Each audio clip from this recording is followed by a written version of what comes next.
vai fazer sua sentença. E a marca fatal vai fazer sua sentença. O que eu vou apagar? Chegando, eu tô pegando, cortando e você parece que não sabe o que fazer. Trocando Thunderlords é forte, é isso mesmo que eu vejo. Mais uma hora, teu mais forte vai ceder. Todos os mundos caíram, não viram que esses lances desvaneciam e o universo estremecia por você. No cosmo interfiram, saíram a luz, os céus estariam. Temeu com tudo que eu faria no próximo anoitecer. Já a ordem da sombra só pegará tudo que eu quiser pra mim. Jamal Faruqi, você me chamará. Shadow King do universo, trago o fim. Bihan Fatality, a DC vai tomar sem o fim. Finish King, Super Saiyajin, sem entender o fim. Não tem pra dar Kim, Hashi pode vir com tudo usando a casca de Caim. O Galactus é o fim do mundo, mas o Zed é o fim de tudo. Bota mais escudo, cura Ghost, pulo cada chama o super time. Eu não entendo porque vocês ficam mudo, sempre ficam mudo. Falam em sinais também, só que lá a gente chama de jutsu. Né não, Xé?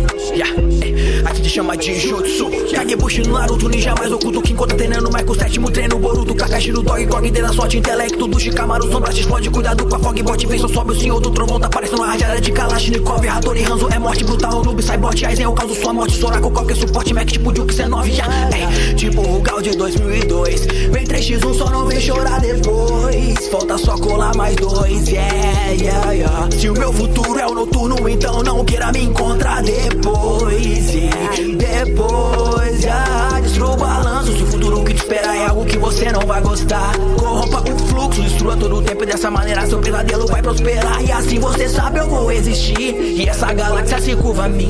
Nem a estrela negra pode saber o que está por vir.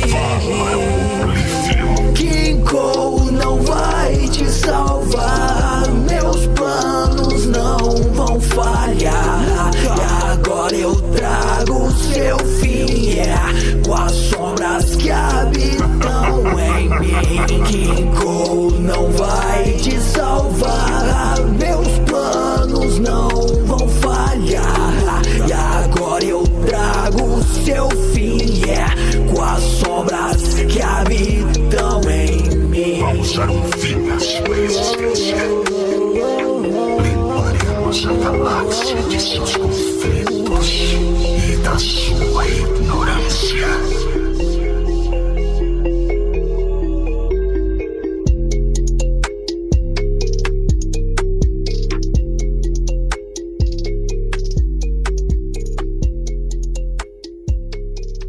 Nada mal pra um boçal, retardado mental, infeliz. Tanto quis ser o tal, conhecido entre os mais imbecis.